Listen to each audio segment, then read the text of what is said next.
digunakan untuk materi kelas 4, yaitu pecahan ya.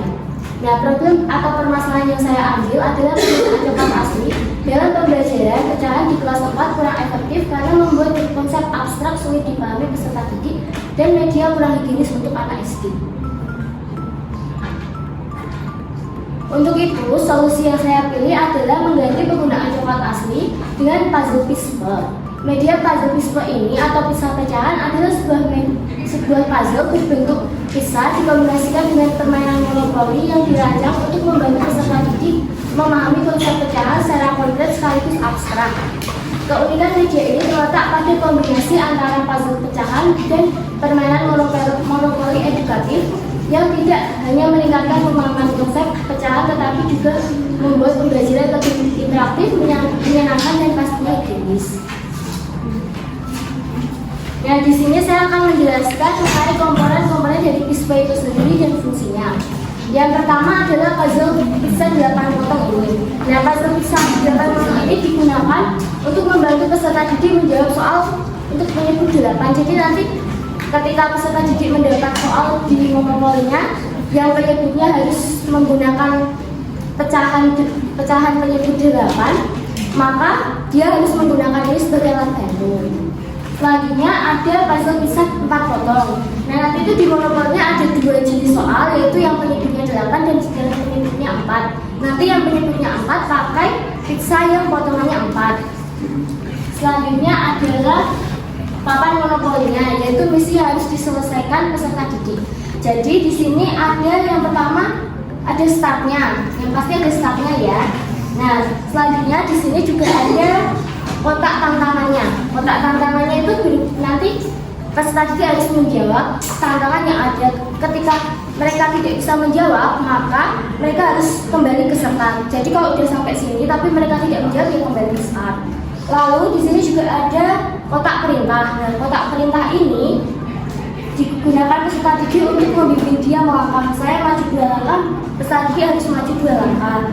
Nah, kalau yang ini adalah kotak soal. Nah, kotak soal di sini mereka harus menyelesaikan. Jika tidak bisa, maka mereka harus mundur 1 langkah.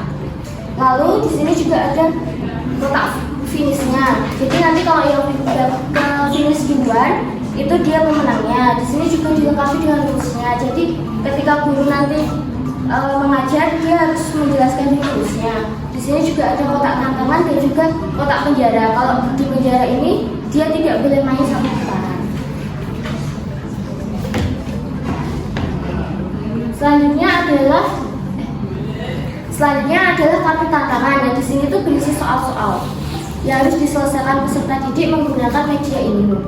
Nah, minimal itu peserta didik harus bisa menjawab soal-soal yang ada di tantangan ini 5 soal. Lalu yang kelima adalah dadu. Nah, ini adalah sebagai alat bantu untuk menentukan langkah dalam permainan. Seperti monopoli pada umumnya, dadu ini digunakan untuk menentukan langkah dalam permainan monopoli. Yang terakhir adalah pion. Jadi pion ini digunakan sebagai identitas kelompok dalam permainan. Nanti setiap kelompok itu dibagikan 1 pion untuk identitasnya. Selanjutnya perbaruan pizza, yaitu umumnya kan puzzle pizza itu kan kayak gini toh, nggak ada monopolinya. Nah, kalau pizza ini sendiri itu dilengkapi dengan permainan monopoli yang ada tantangan-tantangannya sehingga peserta didik itu merasa tertantang dan juga bermain sekaligus belajar. Nah, selanjutnya adalah keunggulan produk. Yang pertama adalah meningkatkan pemahaman konsep. Jadi dengan adanya kartu tantangan ini, peserta didik itu tidak hanya bermain tetapi juga memahami konsep pecahan sendiri. Yang kedua adalah interaktif dan menyenangkan. Kombinasi puzzle pecahan dan monopoli membuat pembelajaran lebih menarik. Yang ketiga adalah meningkatkan motivasi dan keterlibatan. Nah, permainan dengan tantangan dan pergerakan di papan monopoli membuat peserta didik lebih aktif dan termotivasi untuk belajar. Yang terakhir adalah konkret dan higienis. Kan di masalah awal tadi saya kalau coklat itu tidak higienis ya, saya mengatakan seperti itu. Nah, pizza menyajikan pecahan lebih jelas dan higienis dibandingkan coklat asli. Selanjutnya adalah kegunaan pizza itu sendiri. Nah, kegunaan pizza sendiri itu sebagai media alat bantu yang digunakan guru untuk menggabungkan konsep konkret dan abstrak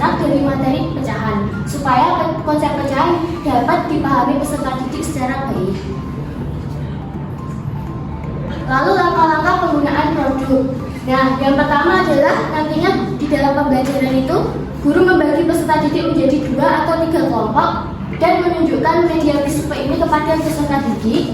Selanjutnya menjelaskan aturan dari permainan itu. Nah, aturannya itu ada di sini. Yang pertama adalah menjawab pertanyaan, jika salah mundur 1 langkah, yang ini ya, yang pertanyaan kotak ini. Yang kedua adalah kotak tantangan, jika gagal kembali ke start. Jadi tantangan-tantangannya ada di sini, jika mereka gagal itu kembali ke start. Tapi kalau benar mereka bisa melanjutkan permainan. Nah, penjara tidak bermain selama 1 putaran, dan jika mereka berada di sini maka mereka tidak bisa bermain 1 putaran. Nah, pemenangnya yang pertama mencapai finish. Jadi nanti yang pertama mencapai finish ini adalah pemenangnya. Nah, peserta didik itu selanjutnya setelah dijelaskan aturan tersebut, peserta didik itu memainkan monopoli dan menjawab setiap soal dan tantangan yang ada di kotak.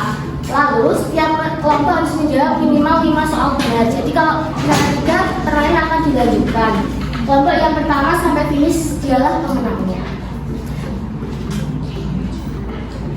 Sekian presentasi dari saya. Terima kasih.